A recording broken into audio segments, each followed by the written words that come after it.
I can't say enough about how excited we are to host you, how excited we are to hear from our unbelievably esteemed panel in just a few moments, and how excited we are to be able to watch this outstanding film. I'm going to say just a couple of things about the Center for Sports Communication and Media so you know who we are, and then I'm going to introduce our real host for the evening in just a moment after that. The Center is interested in the study, practice, and instruction of sports communication and media across all forms: journalism, broadcasting, media production, advertising, all of those media-related industries. We're also really interested in the way that sports work symbolically. How do we think about sports as a reflection of our own personal identities, as a reflection of our culture broadly, and as a reflection of our communities? And I can say, even just observing for a few minutes before this evening, before we get started this evening, that it's clear that we have a community in this room tonight, a community that is connected through individual and personal relationships and histories, and a community that is reflected in our place here at the University of Texas and in Austin. It's amazing to be able to participate in that community in even just a small way. So thank you for that privilege, and we are really proud to be able to play any role in recognizing and celebrating the 50th anniversary of one of the signature forms of legislation that has changed this country.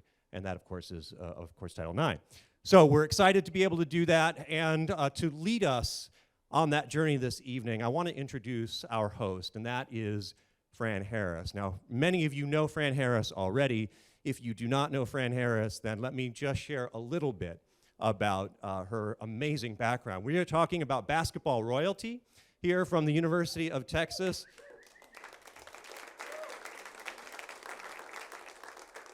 A 4-year member of the Longhorns in the 1980s, and of course, a captain of the 34-0 national championship Longhorns in 1986.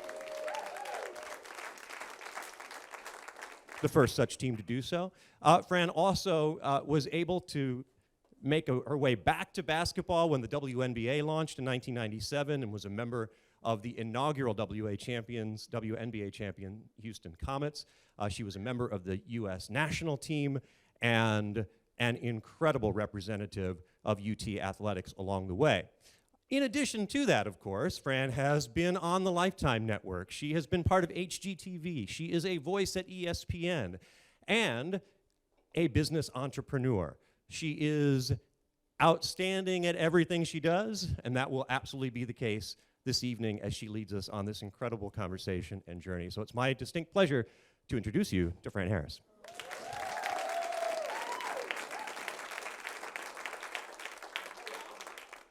Is this thing on? Oh, hey, yeah, it is on. But y'all know, as a basketball player, I'm actually used. That was a wonderful introduction. Thank you very much, Michael. Thanks for the center for having us, for hosting us.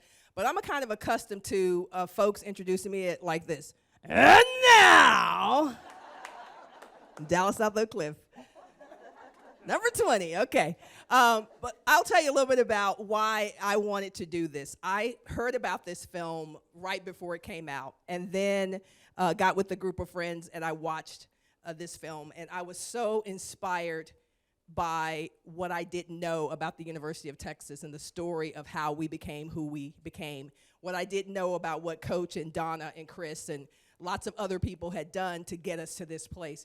We just showed up in our sleeves and our uniforms and played basketball and tried to win a lot of games. We didn't know a whole lot about what was going on behind the scenes. We knew Donna was a dynamo, and we knew that Texas was doing something that wasn't happening all over the country. But I was so inspired by it that, like, that night, Chip can attest to it, like, I was texting him and emailing him, telling him how great this was. I've seen all 50 of these documentaries, and hands down, this is the best documentary in the 50/50 series. And I don't say that because I played at the University of Texas on the 34-0. You know, I was leading scorer on that. But who wants to talk about all that? Nobody wants to talk about all that. I don't say that because I was on that team. I say that because the history and the herstory that you will see in the next hour is second to none. Congratulations to the production team. I hope you guys enjoy. We'll come back with the panel in a second.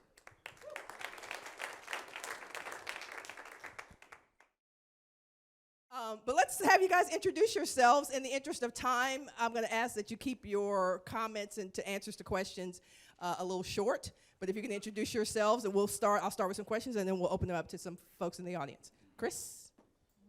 Hi, Chris Plonsky, Texas Athletics. Woo! Retha. Everybody turn the mics on, please. Turn the mics Retha. on. Got it? That's Okay. It's on. Retha Swindell, retired teacher, was here 75, 79, and I'm glad to be here. I just want anybody in this room to say that they're going to look back 30 years or 40 years later and going to be pleased with how they look.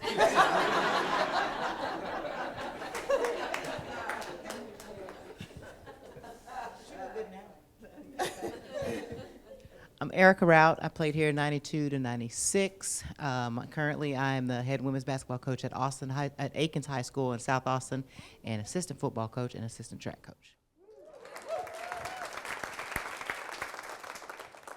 Hey y'all, thank you for being here tonight. I'm Brooke Miller. I am a producer for ESPN College Networks, and that includes Longhorn Network.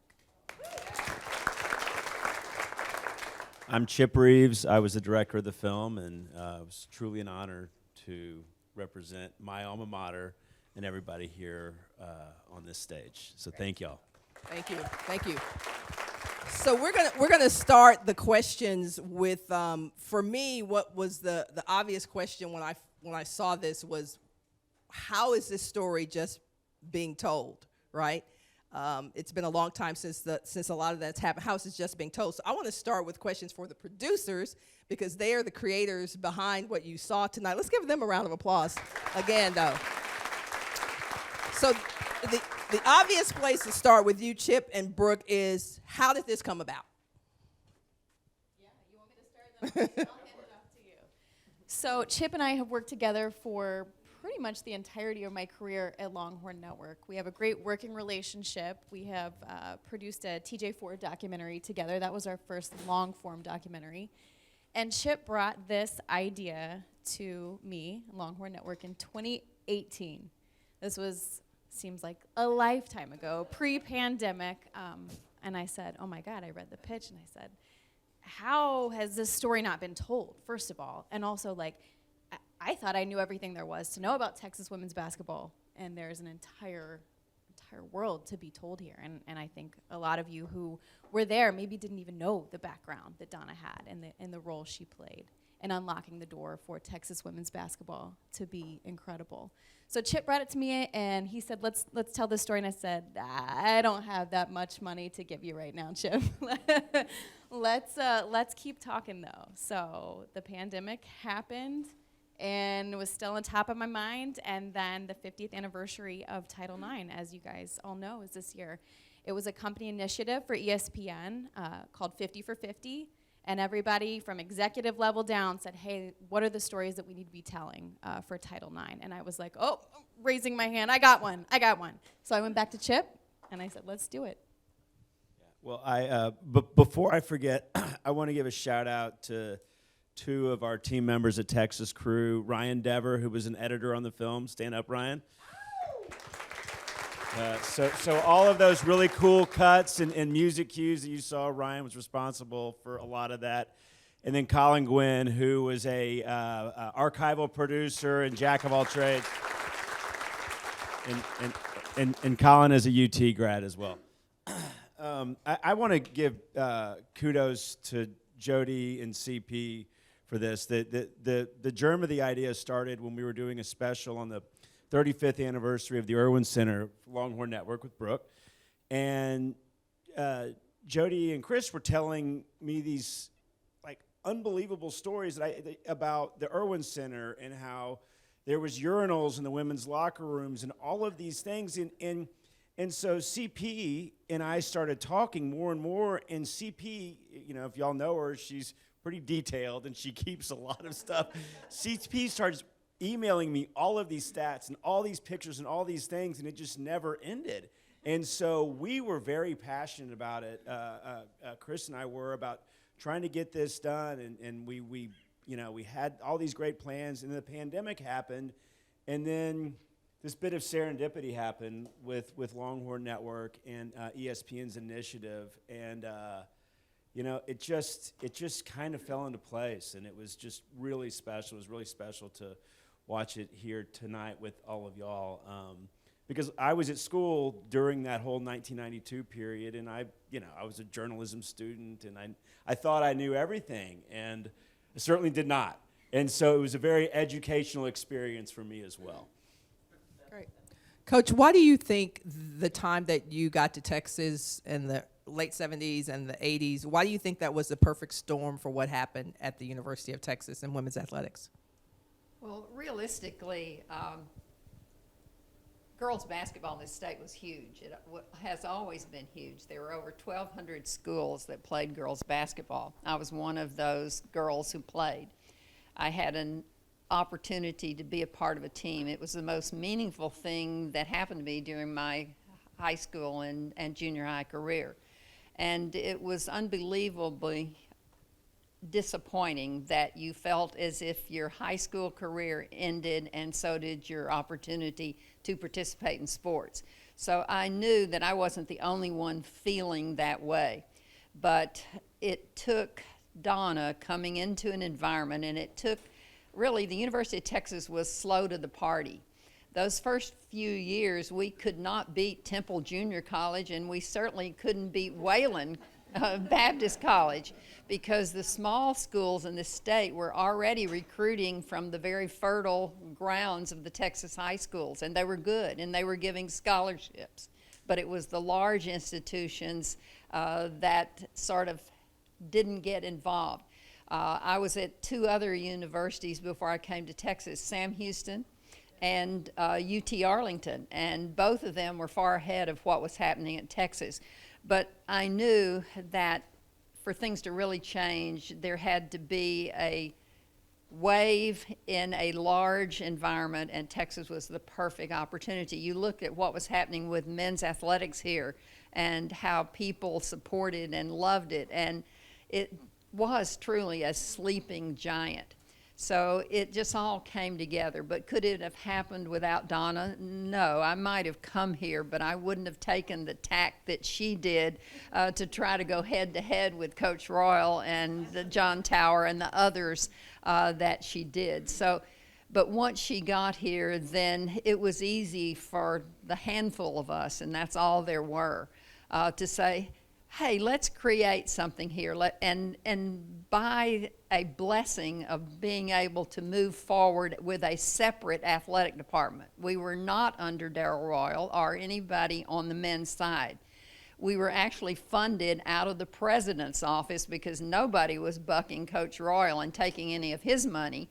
So the president said, I'll just fund $128,000 or whatever you saw it was, and we'll operate separately from the men. And that was the blessing, because we did things that were to the benefit of the women athletes. We weren't bound by what the men are doing, and we went our own happy little way.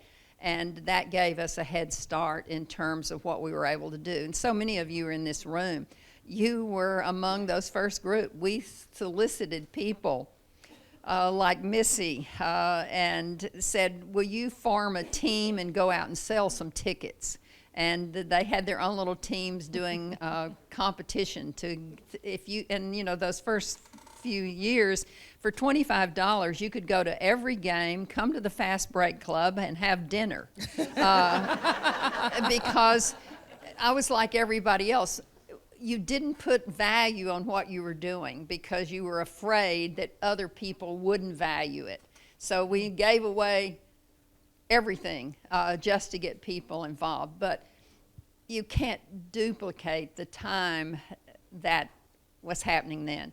They gave me $500 to buy furniture for an office in Gregory Gym. And I got a desk and a little couch, and it might not have been that much, but I couldn't afford anything else. And I said, well, I don't have any pictures for this wall. Donna said, I'll paint some. And I am so mad that I didn't save those canvases that she painted a silhouette of all the different sports we had. They were awful. But that was Donna. There was nothing that she couldn't do. And she thought that everything she said, everybody was buying. And I kind of followed along behind her and tried to go, she didn't really mean to say all of that the way she did. So it was a really, really fun time, and I don't want to take all the time, but I just wanted you to give this story because I think it illustrates where we were. At UT Arlington, we played in these zones by geographic areas because that was all you could afford to do, and we traveled in. If you had a car, you made the team. So we played against Stephen F. Austin, who had gotten a head start, and they were giving scholarships, and we were in the same area. So we played them like 3 times, and they beat us soundly all 3 times because I started a program at UT Arlington, and I took volleyball players and said, could y'all play basketball? And so we'd lost to them 3 times in that year. And then just by the luck of the draw, we were to go to a regional tournament in Magnolia, Arkansas. If you haven't been there, you've missed it. And the draw as it was, Stephen F. Austin gets a bye because they're good. We're going to play a first-round game, and if we win that first-round game, we're going to play Stephen F. Austin in the second round. So you can imagine that I'm thinking, oh, well, it's going to be a short trip. So we win our first game. The next day, I check out of the hotel. I paid what money I had to pay off the rooms because I know we're going to get in our cars and drive home as soon as we get beat again. Sue knows she's going to beat me. Sue Gunner was the coach at Stephen F. Austin. So she doesn't bother to come the day before. She drives up the day of the game. So we beat them by some miracle. I don't have any hotel rooms and I don't have any money. She doesn't need her hotel rooms because they now can just turn around and go home. And I borrowed $200 from her to keep my team there for another day. So that's how it was. We were all in it together. And every woman who loved sport and wanted to create opportunities did whatever it took. And you think about that now and you think, it is so meaningful to know what you had to go through to get to where we are. But trust me, it was worth it. And I am so thankful. I never could have envisioned what happened. It was just being in the right place at the right time and wanting to create opportunities. Great story, Coach. Thank you for that. Chris, I was going to piggyback on something Coach said when she was describing the culture and the environment and the few people that were running like a machine. You guys were some elves. Getting everything done. Can you share a little bit about what your department was and what the connecting departments was to be able to do some of the things that happened back then? Were there 5 of us? How many people were doing all this? Oh, gosh. I think the entire department, including coaches for our 8 sports, was 27 people, I think, including coaches, because everybody either had, Jody had 2 assistants, everybody else only had 1. But we had like 1 event manager, 1 trainer, 1 academic person, a fundraiser. So it was a lot of hours and it was a lot of dedication. My staff were from that building across the street. Every one of them was students. And I don't know what I paid them. It couldn't have been much. I fed them a lot. I used to have lasagna parties at my house to thank them for all their work. And all of our sports were good, including basketball. So it was a lean, mean, and tight operation. We worked our butts off. And it was often by call. When we had to stuff ticket envelopes, for example, to sell out that or get 10,000 sold for that 85 Final Four, Donna would just literally lean out her door on the 6th floor of Belmont and say, "Everybody get down here. We're stuffing envelopes to sell tickets." Everybody would drop what they were doing, run up to the conference room, and do their thing. And it sounds so rudimentary and simple, but if you don't think we didn't build connection and camaraderie and sleepless nights, early mornings, all of that, but the reward was, again, not just what this team that you saw, but the others that the picture showed. Every single one of those teams was spectacular. And again, our inches were in the Daily Texan and in the Austin American Statesman. I see Tom Dorr back there. had radio coverage, and that was after KUT was doing games. When I first got here in 81, 82, KUT had a team that was doing the women's games. And then afterwards, KLBJ did our basketball, and Tom was play-by-play guy. And it was just an incredible period of time, but small and mighty and hardworking. And I have to tell one it's story. a dream. Okay, Coach. Okay. Last week I went to the Southwest Conference, if you can believe it, which was our original conference. Still has these banquets, and they recognize people who were outstanding in that era. And we had nominated a swimmer that ultimately became a Olympic swimmer. And I went up, and she told a story when she was being recognized. She said when she was 6 and her brother was 7, that their mother said to their father, "Take these 2 children and sign them up for something because I don't want them to be in the house all summer."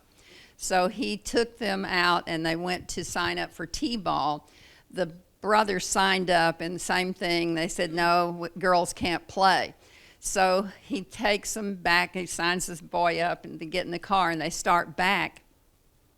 And he said, "What am I going to do? I cannot take them back home and tell them I didn't sign her up for anything." So they go by a YMCA, and there's a sign up that said, "Sign up for swimming team." So he said, "Can you swim?" And she said yes. So he stopped and signed her up for the swimming team. She became an Olympic swimmer. She's now an AD. If they'd had T-ball, It's she Betsy would have been. Mitchell. I mean, that's what was happening during that time. You took what was available and you went with it. Yep, great story. Retha, what did you learn from from Giant Killers that you didn't know? A lot was happening when you were here behind the scenes. Right. A lot of the things I knew what they were going on because it was in the paper.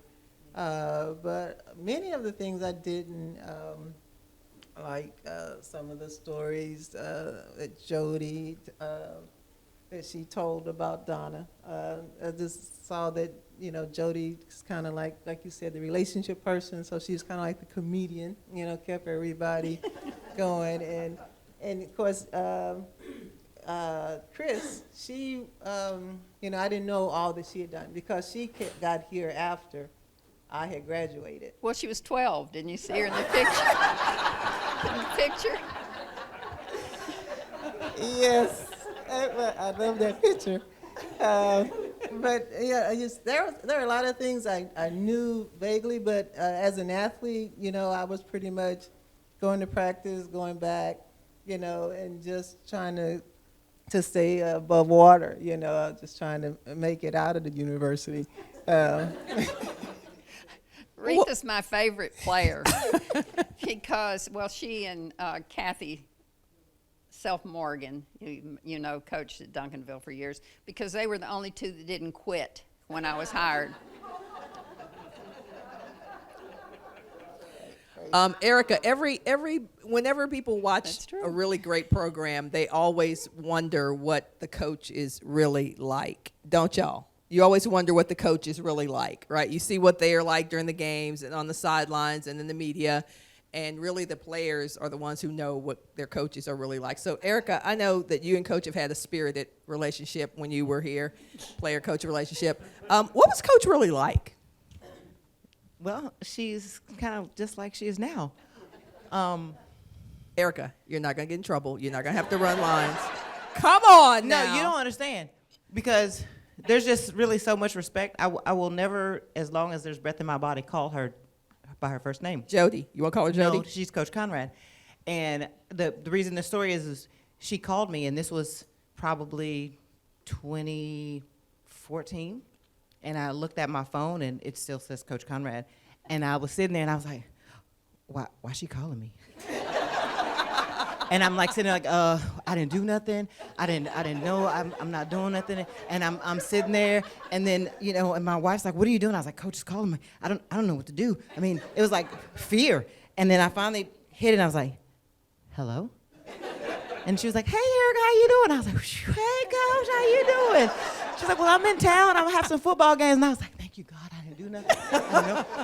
But she's very hard. She's very, well, loving, and she wants to get the best out of everybody, and she gets it out of you no matter what. Not in a demeaning way, but in a caring, kind way, not like, I guess, a lot of coaches nowadays. So she's just how she is. She did tell me one time, because I wasn't a very good shooter. Nope. I'm still not a very good shooter. But I would still shoot the ball. And she told me one time, she was like, Erica, quit shooting. You're 0 for November. I said, well, Coach, I'm going to work on December. And I just kept on shooting. So, you know, even though I wasn't the best at it, you know, she still allowed me to try to get a little bit better at it. So that's just how she is. Oh, that's so good. One of the Okay, things Erica, I'm 0 for like July and August in putting, so. Hey, that's why she just said do a jump stop. I can get in and do a little bit, and I was good. I always wanted a player on the team that I could call an energizer.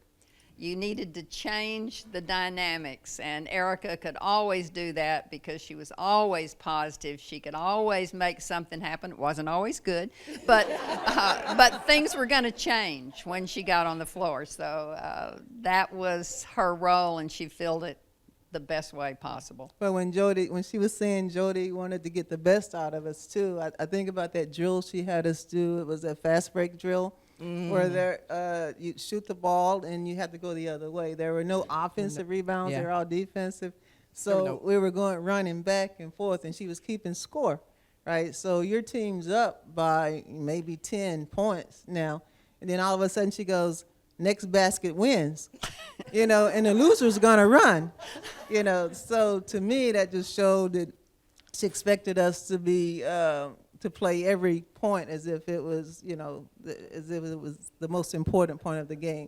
So even if we were ahead at that time, you know, at some point, you know, you might be in a situation, you know, for some unknown reason that she created, that you might be behind. But that was one of my memories. Another question for the producers. One of the challenges that y'all have whenever you produce a film is figuring out, you know, you have a finite amount of time. You can't tell a story that's 3 hours if you only have 58 minutes and 20 whatever seconds that you get for a feature. What was left on the cutting room floor? 48 minutes with commercial breaks. What didn't make the show? What didn't make it? Coach, you mentioned the story about the different athletics programs. You know, one of the challenges that we faced with this documentary was we wanted to do it without narration, and so it needed to move and feel seamless, and it's challenging, and so it's a complicated story. It really is, and you know, one of the things that Brooke and I struggled with was, you know, getting into the weeds on who's paying for what, or you know, how the money breaks down, and so that I'm glad that you mentioned that, Coach, because that is something that we wanted to articulate. We had Dr. Cunningham, who was the president at the time there, and he had said that. Another thing that we didn't get a chance, we alluded to it certainly, and you could see pictures of the Fast Break Club. We just didn't have time. I mean, it's 48 minutes. You know, as you'll notice, you know, most of the really great sports documentaries that you see, they're stories about life. They're not about sports, and there's not a lot of gameplay. And with this film, it was a story about civil rights. It was a story about social movement. It was a story about the University of Texas. And you really didn't get into the root of basketball until Act 4. And you really don't miss it. And then when you see it, you get engaged with it. But there was so much to tell that you just try to stay focused and make sure that you're not complicating things. I will add one thing we left on the cutting room floor. Don't kill me for telling the story. You guys saw the recreations in the film, and there was Donna and DKR meeting, there was Donna typing away, like pivotal images to move the story along that we wouldn't have photos or video of the actual things happening to account for, right? So There was a recreation. This was an actual conversation we had, a debate we had.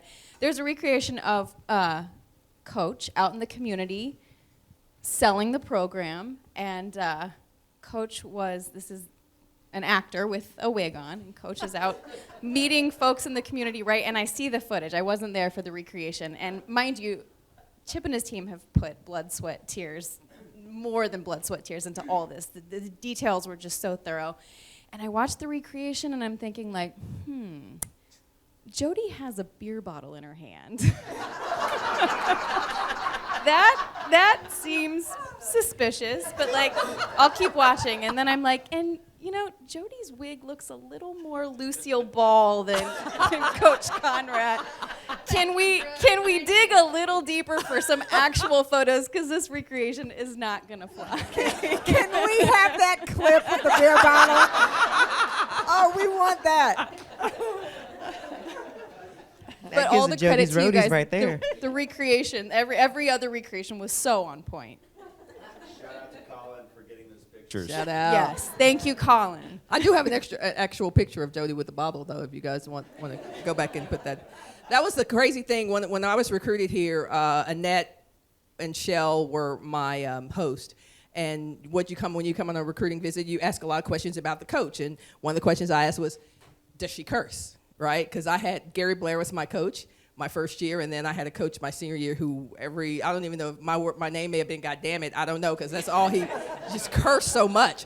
So I asked Annette, does Coach curse? And they were like, no, she doesn't. I was like, never, no matter what you guys do, because I got in trouble a lot in high school, so this was good news for me. She said, no, she never curses.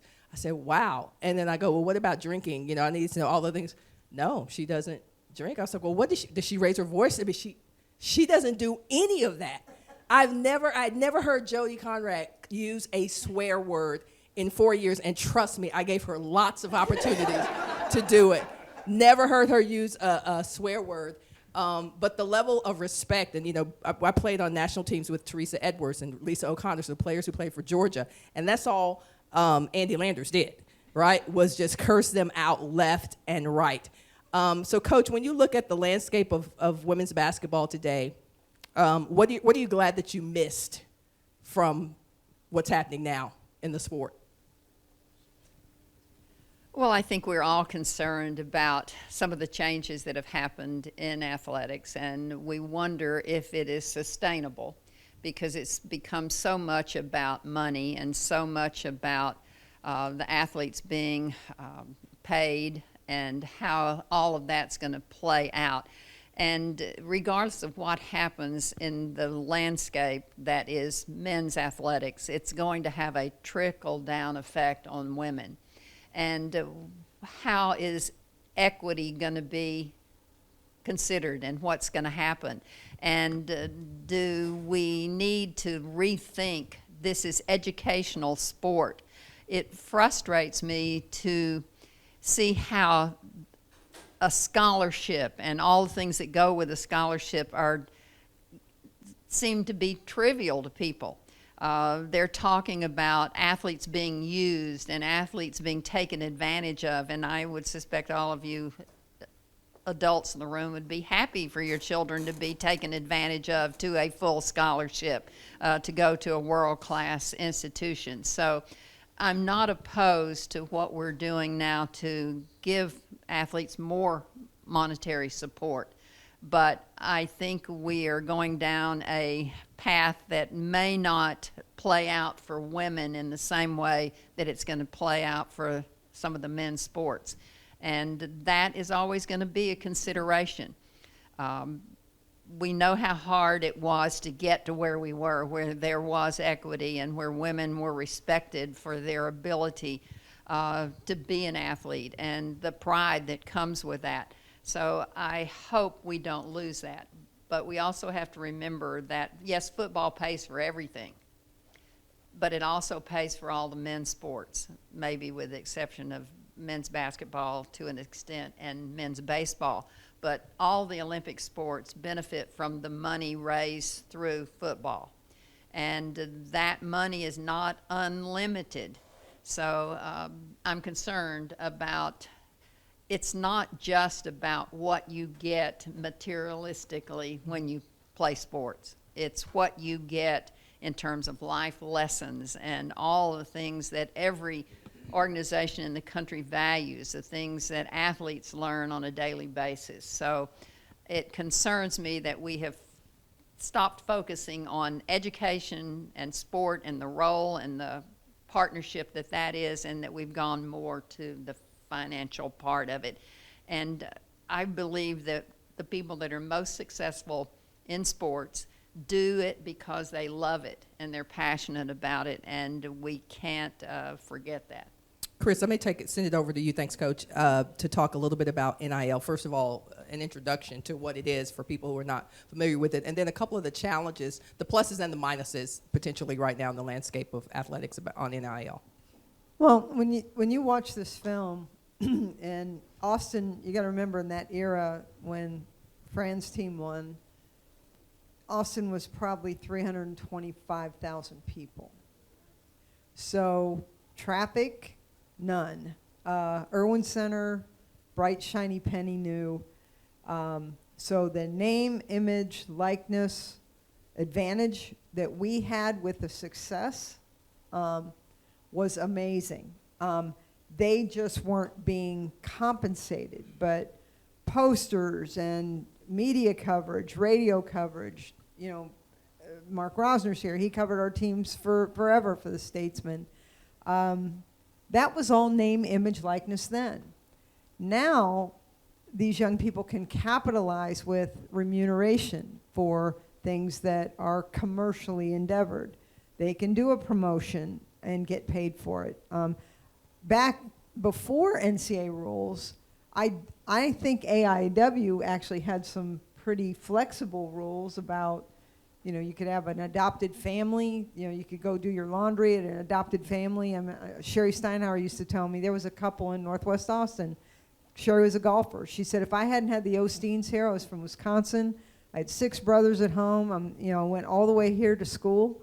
I needed a family to help me adjust to college. And they weren't paying her, but they were helping her just get through and have a shoulder to lean on the weekends. So the rules that the NCAA put in place that blocked all this were awful.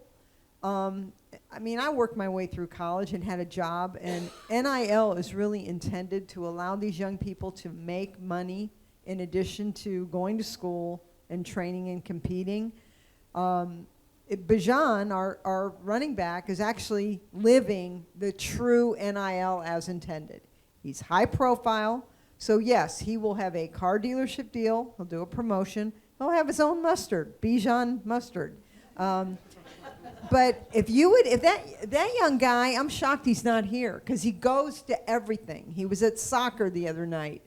He is a college young guy enjoying the moment. He just happens to be able to, because of his skill and his talent, to be taking advantage of NIL in a way that it was really intended to.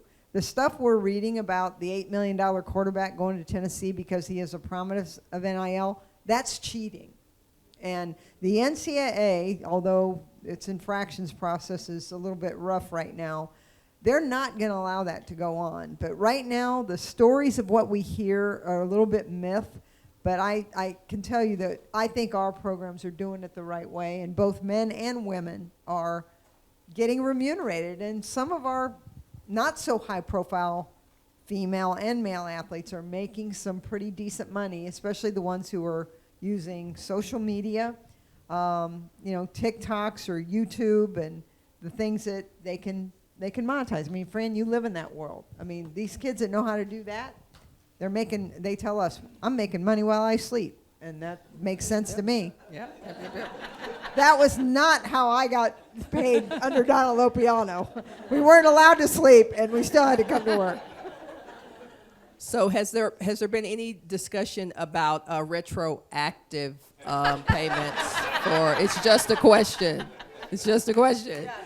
Yeah, it's just a question, a real question.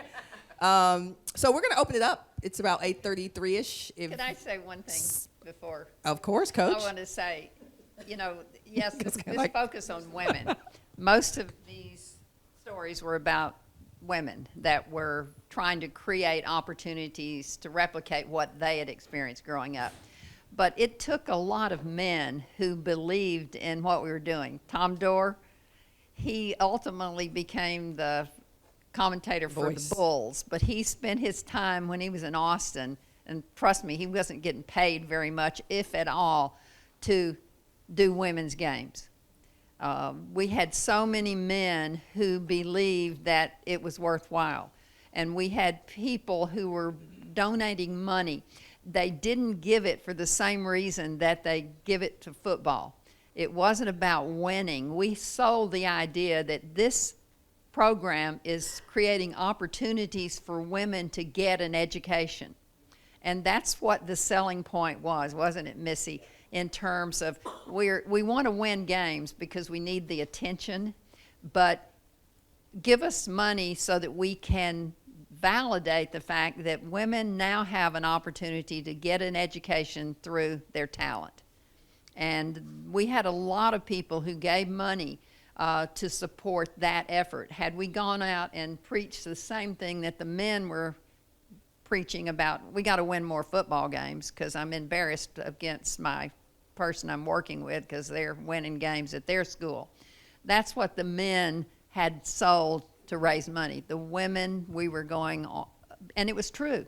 How many young women had an opportunity to go to college to change their life and the life of their families because they got a college education because they could play sports? And that, I think, was a philosophical difference. We knew we couldn't go out and try to outdo what the men were doing. So we thought about, why do people support women in sports? Even if you don't know anything about sports, don't you believe that they should have access to a place like the University of Texas? And don't you believe that it's a worthwhile endeavor for us to support them because they have special skills? And I think that was a really key component. And we sat down and in that room, we talked about, why is it that people will go to see men play and they'll spend lots of money to do that?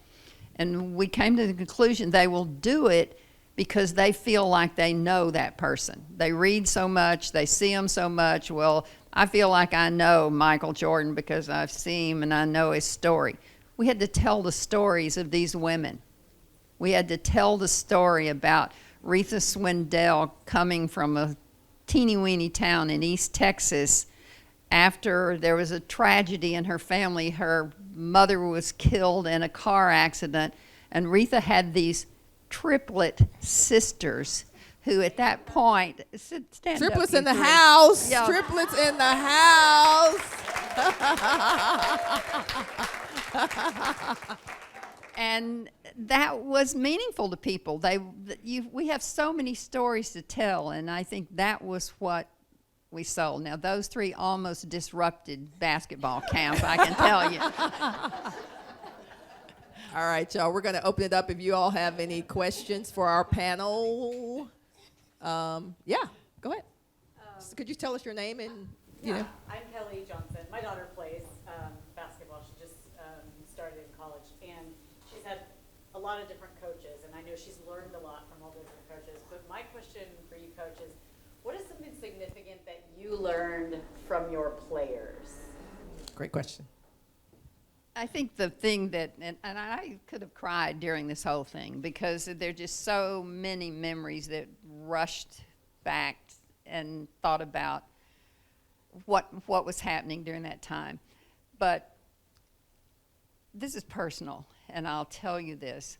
I grew up in a town, and I went through my entire educational system without having any interaction or meeting a black person.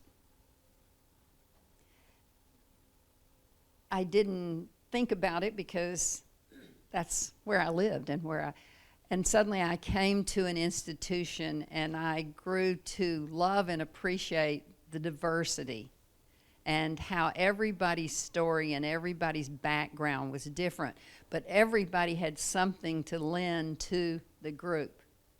And I grew so much from my association with so many different people and understanding the background they came from and how, even though they were so different and had so many different stories, they all came together for a common purpose. And to me, that was the most wonderful thing that could have happened. And it's what means the most to me. And I grew as a person to appreciate differences and diversity.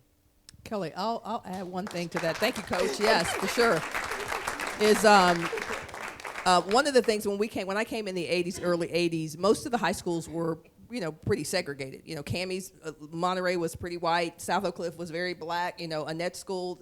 And so when we got here, my freshman year, I think it was split like 7 black girls and 7 white girls.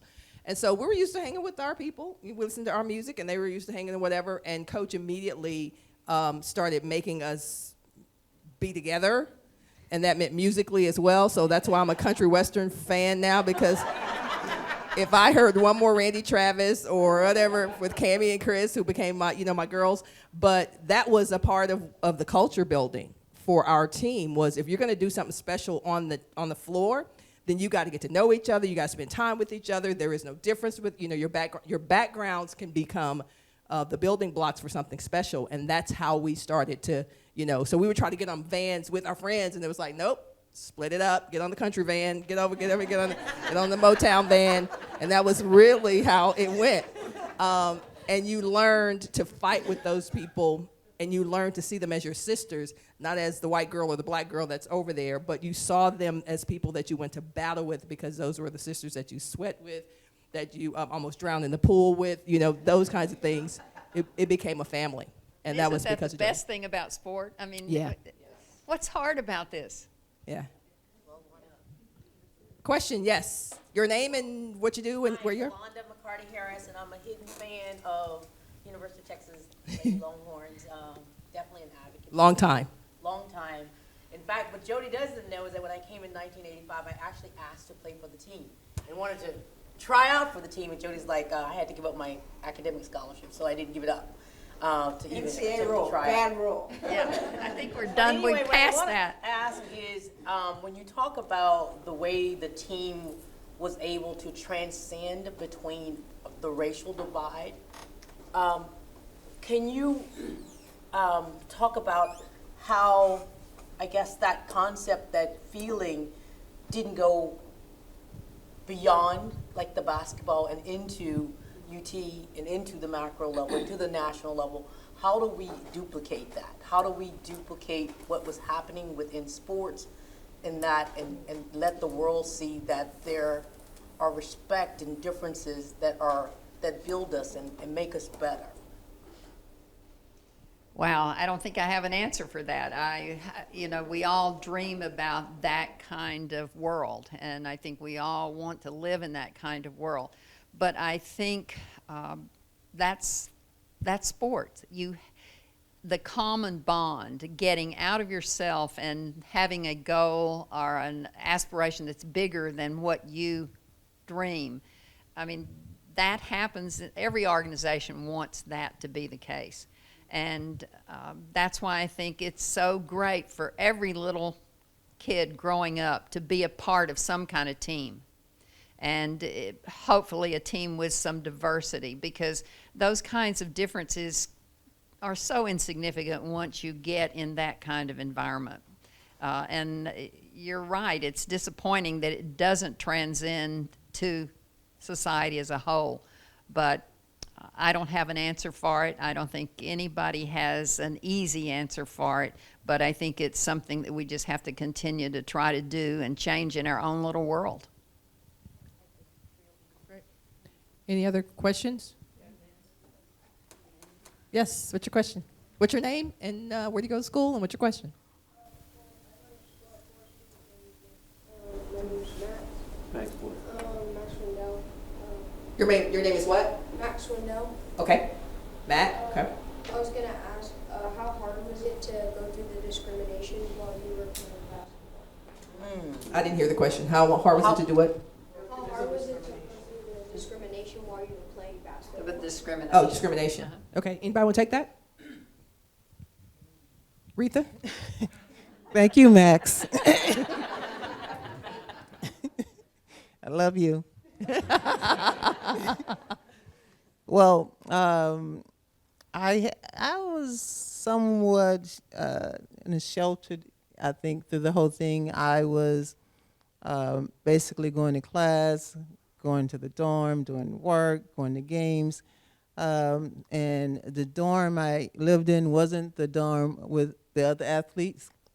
And I know I talked to a couple of my friends, and they said they had very few black people in their dorm at Kinsolving across the street.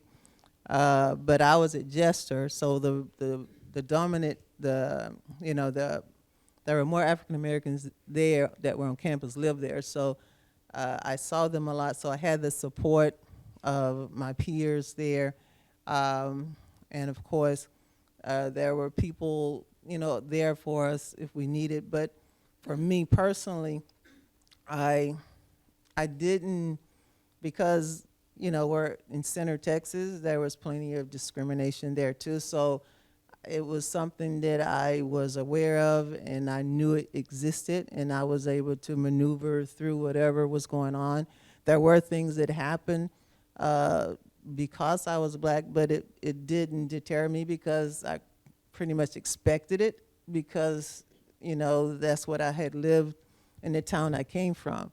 And people who are here, when they see things like that happen, and say, how do you put up with that?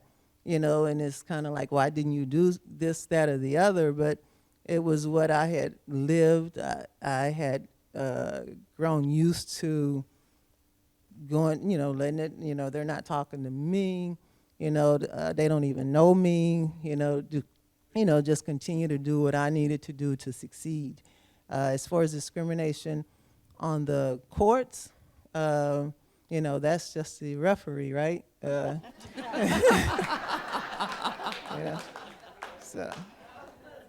is that okay, Max?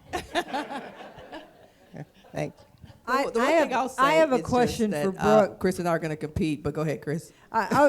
For Brooke and Chip, again, I kind of share Coach's sentiment that the emotion of watching this film, I mean, I cried during the rough cut y'all sent, and then it really got perfect after it aired on the 23rd of June. But I'm just curious how, as you produce something like this, the two most telling things that sort of capped it, and how you elicited a response from Donna when, with all the controversy that you covered for her, even though Bill Cunningham said she sued the university, we know she didn't, but she helped others too. She gave the card. She did. She gave the business card.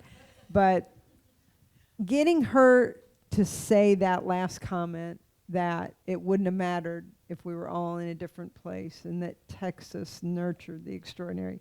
I'm just wondering about the course of the conversation, and did she really say that at the end, or did it just fall in some kind of sequence? Because without that comment at the end,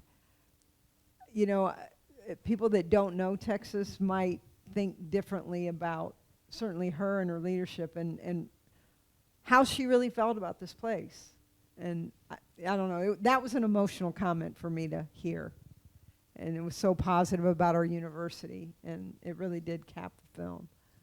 Yeah, I mean, I think that there was some catharsis for Donna going through this, and certainly we had spoken to her for a few years, but I interviewed her for 3 hours, and we talked about everything. And so it was probably towards the end of the interview, was the last thing she said. It was probably close to it, but the comment wasn't taken out of context. That's what she said, and that's what she felt. And I think that when you engage with somebody on a very personal and visceral level, and you spend that much time speaking to them, and we had spent a lot of time talking to her, it does become visceral, and that was very real. I think that she really appreciates and respects what all y'all accomplished during her tenure. And it's amazing, and it deserves to be commended. I think part of it, I'm a Texan. I've never lived anywhere else except in this state. And I think growing up, you're just aware of the University of Texas. It's a bigger than life place. I never dreamed that I would end up here. There were 22 people in my graduating class, so I didn't see myself going to a place like the University of Texas. But the athletic program and everything that was happening here, if you lived in this state, you saw this as the epitome and the ultimate. So anything that happened here was going to have a ripple effect.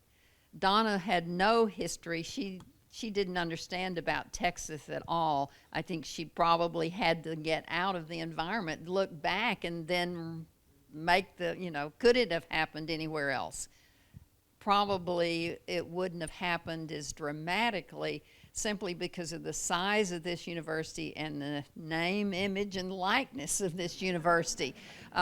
Because even though I did not go here, it just had this aura about it. If you grew up in this state and you felt the University of Texas was where it was happening. I'm gonna go back to, thanks for that, Coach Chris and Chip. I'm gonna go back to what we were talking about with is it Max or Max? Max. Because I was gonna add something to Retha's things I think is really important, especially. Are you an athlete? Yes. Okay.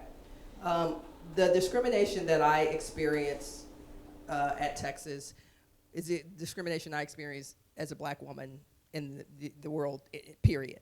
It's when people are surprised that you do things well, right? You're nodding already. You know exactly what I'm talking about. That's why this is important for me to say this.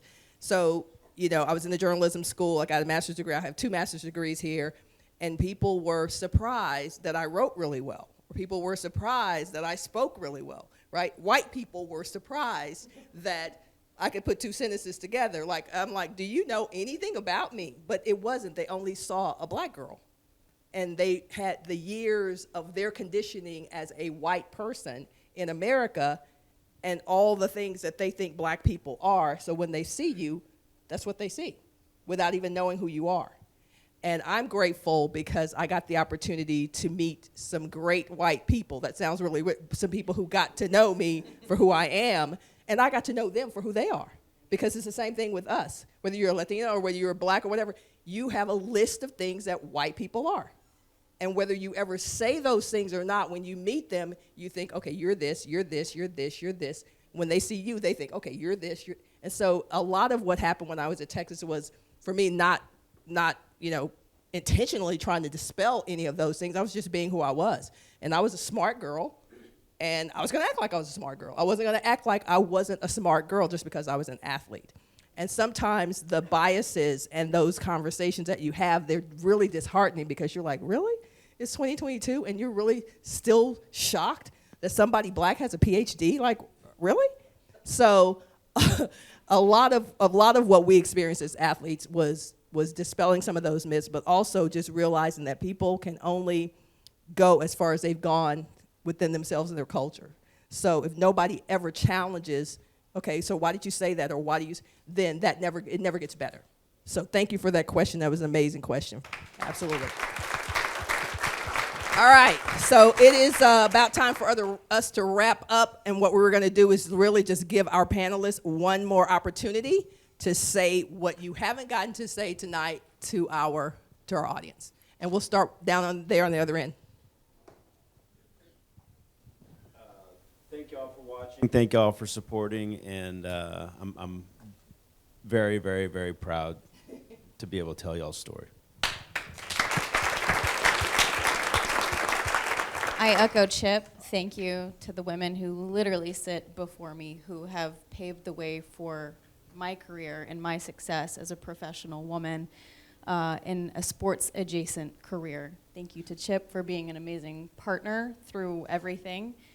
And also, Max, I kind of want to add to Fran's answer. Storytelling is a powerful tool. It's a powerful medium. We saw that tonight on screen. And the reason why Donna's story resonates so deeply with me is because I think it's a reminder that change comes from a place of discomfort. And that's how we push forward. And it's okay to stir things up and to cause a little bit of good trouble for the greater good. Yeah, I think that's a testament to Donna. I think it's a testament to Jody, to Retha, to Chris. Don't be afraid to shake things up, to push things forward. Yep. And I have a lot of hope that your generation understands that.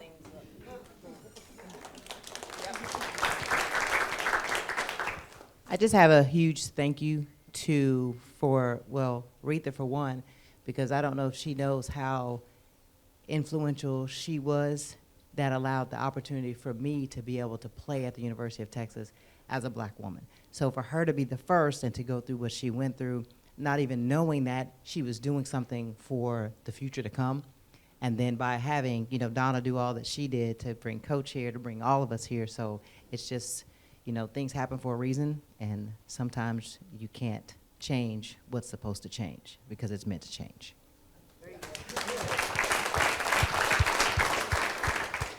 Two things. I want to recognize Michael, who is writing a book, and he made me see some things from a different perspective. He's writing about how the 70s changed so many things in the area of sport. Michael, just give them the 5 or 6 things that I think it's going to be really interesting. One quick pitch? Yeah. Okay. So many things that we take for granted today about sports. Sports moving to primetime network television.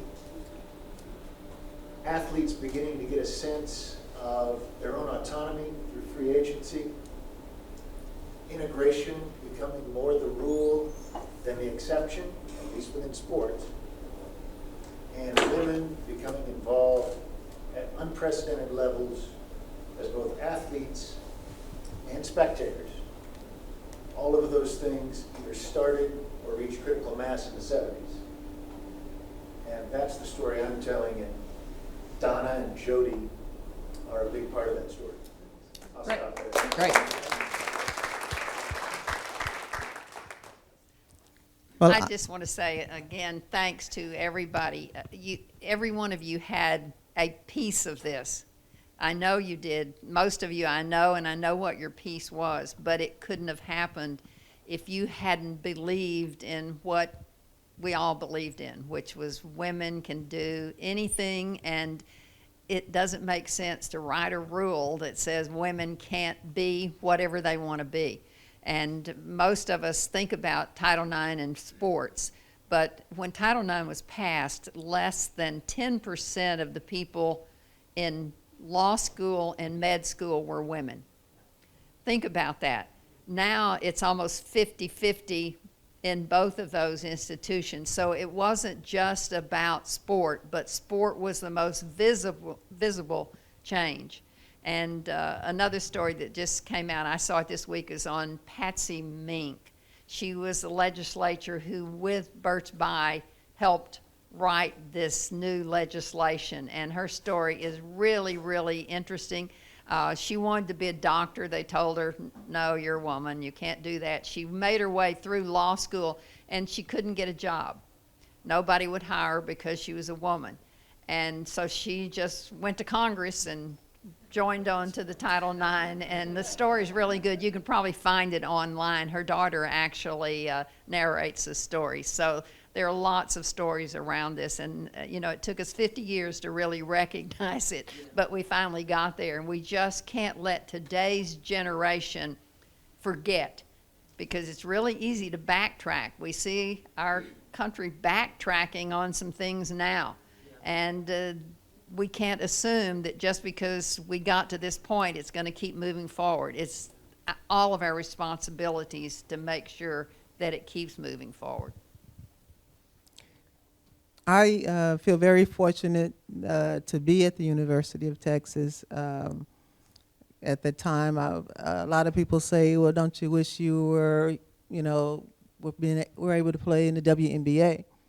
And I feel very fortunate to be on the ground floor of Title IX.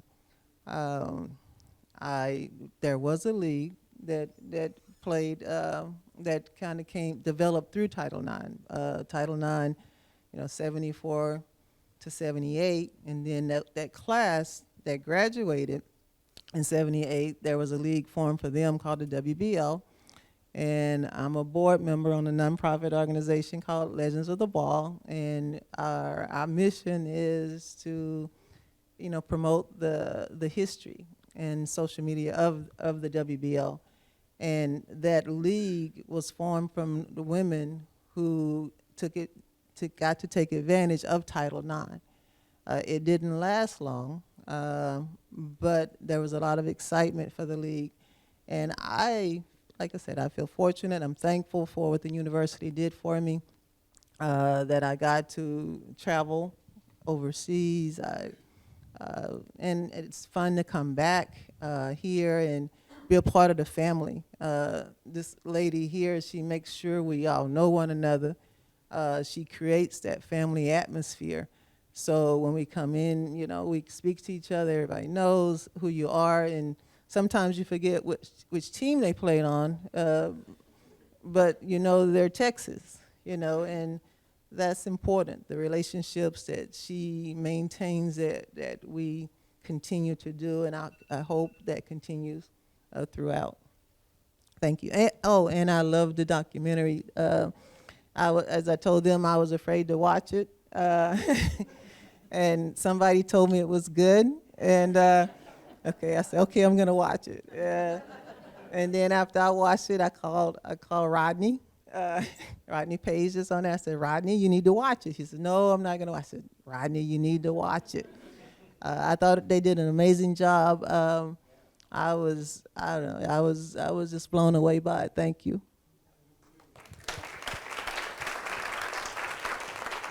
I want to just add one thing about that. Set the story straight, okay? Club sports, those were the initial groundbreaking opportunities for women to continue to participate. So these clubs, and we still have clubs on campus now, they're just not at the varsity level.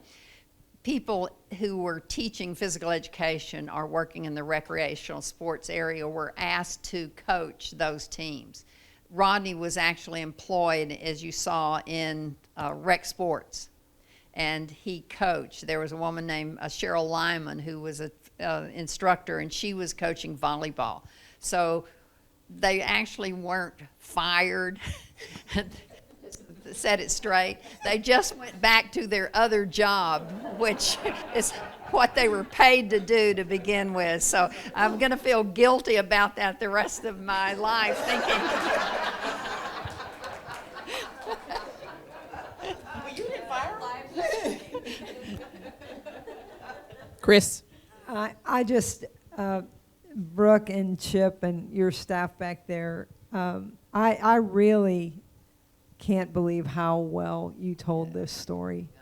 It was amazing, and forever and ever, you all have allowed what this university and the people that were put in place during those early years.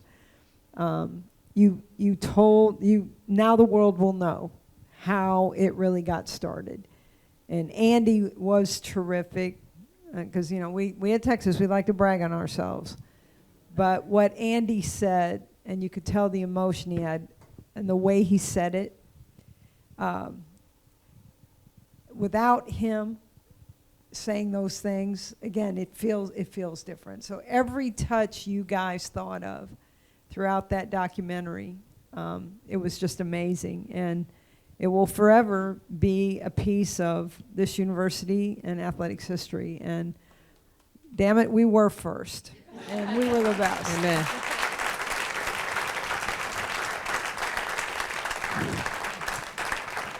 All right, Missy. I just want to say thank you. I've been involved in this, 30, 40 years, whatever, however long that was ago. And this film, I had tears in my eyes, too, when I watched this. It was just amazing. But, Jody, your tenure, your time here, everything that you've done, that I've had the pleasure and honor of being a part of means so much to me, and it's great to see all of you here tonight. You're miracle workers. Miracle workers. I'll tell you this one Donna story that. Are you serious right now? She still runs the show, Fran. All right. Nothing's changed. Go for it, Coach. I know why I answered my phone the way I did. No, Donna was brilliant, and she had this thing. You would come in to work one day, and she would call you in, and okay, this is what I did last night.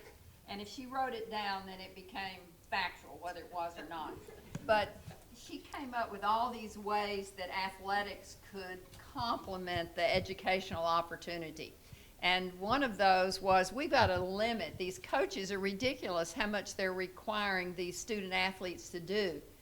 We need to have a time limit that they can actually work on their sport. And then that gives the athletes, because one of their complaints was we don't have any social life because we're practicing all the time or we're going to class. So Donna put on paper, we're going to say that you can only spend 20 hours a week on your sport. And that was the rule that she had come forward with. Well, if she had presented that to NCAA and her name was on it, there is no way in heck they would have ever done it. That rule is still in place. It is not contributed to Donna, but every time I see that rule, I'm going, if y'all only knew.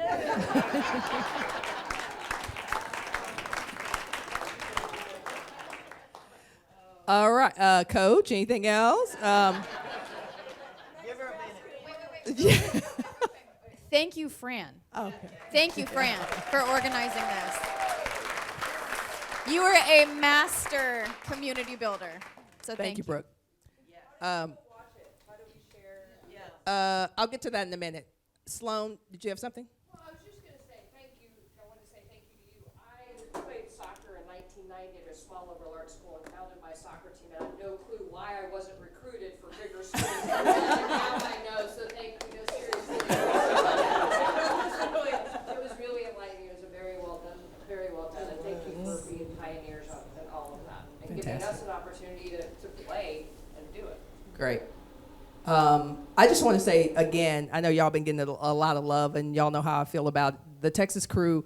This film was absolutely amazing, which is one of the impetusi, whatever, for calling Michael and Chris Hart to talk about doing something, because I was, again, so inspired and so motivated to make sure that everybody I know got to see this film. And so to your question is, how do people get to see it? Is it on ESPN app now? So if you have the ESPN app, which one of the families is it on right now? It's in the on-demand section. I was going to say, it's considered video on demand. Okay, so cool. if you go to the ESPN app, you can search Giant Killers. Yep. And the link will pop up. And same for if you have like the ESPN app on your computer or on your smart TV, you can search Giant Killers and it'll pop up. How many had watched it before you saw it tonight? Thank you for coming back. Yeah. So thank you all very much. Thank you, Chip, Brooke, Erica, Coach, Retha, Chris. Thank you for agreeing to participate. And as I look out on our audience, as I said earlier, you know, I see people from the beginning, people who joined in the middle, people who were there from the beginning, you know, people who are just now finding out about women's basketball. This doesn't happen without what you guys did. It doesn't happen if your cheeks are not in the seats when I was playing back in the 80s and people were playing in the 70s. It doesn't happen. Am I interrupting something happening up here?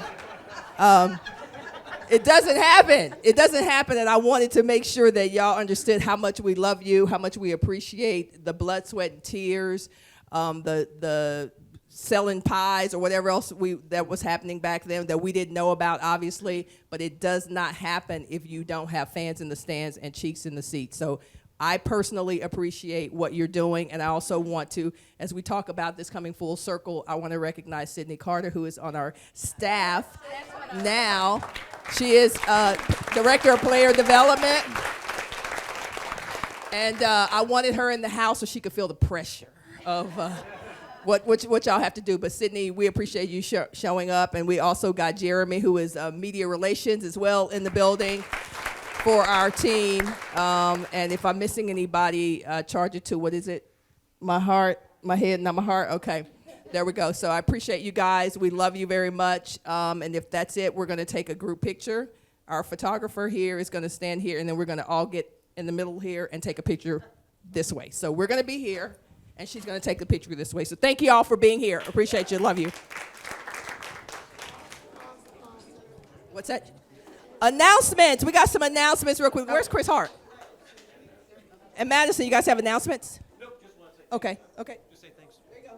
Just want to say thank you to our team, and to Fran once again. Thanks, everybody, for being here this evening.